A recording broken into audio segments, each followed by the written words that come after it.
Pagkamatay ng veteranang aktres na si Jacqueline Jose, may foul play nga bang nangyari? Nahulog o tinulak sa hagdan? Totoo nga bang atake sa puso ang naging sanhi ng kanyang pagpanaw?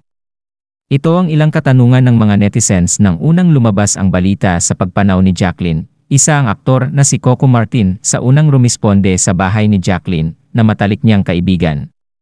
Ayon pa sa mga lumalabas na balita, balak umanong paimbestigahan ni Coco ang pagkamatay ng aktres.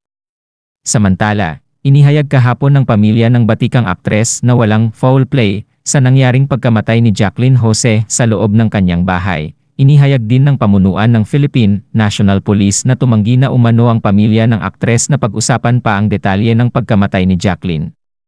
Batay sa inisyal na pagsisiyasat, sinasabing maitim na ang bangkay ng aktres nang matagpuan sa kanyang bahay sa Loyola Grand Villas sa Marikina City. Nadulas umano ito at walang kasama sa bahay nang mangyari ang insidente. Sinabi naman ng anak ng aktres na si Andy na namatay sa atake sa puso ang kanyang ina.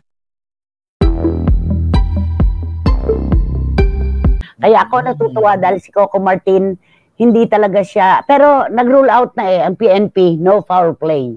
Walang foul play.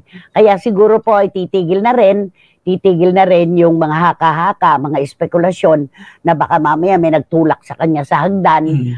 Walang bruises, walang kahit ano sa katawan.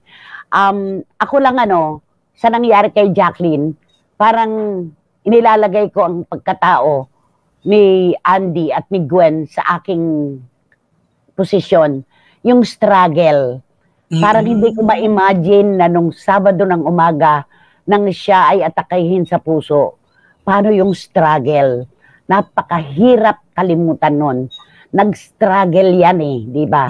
May struggle na pinagdaanan. Kaya siguro si Andy ay gano'n na lamang ang sobrang paghagulgol. Marami kasi siyang naaalala. Marami siyang pinanghihinayangan. Nasa dulo na po ang pagsisisi ika nga natin, di ba? Ang panghihinayang nasa dulo na rin yan. Kaya habang maaga pa po, yakapin, mahalin po natin ang ating mga magulang. Dahil kapag wala na, maghanap man po tayo kahit sa pinakaituktok ng bundok, wala na tayong makikita.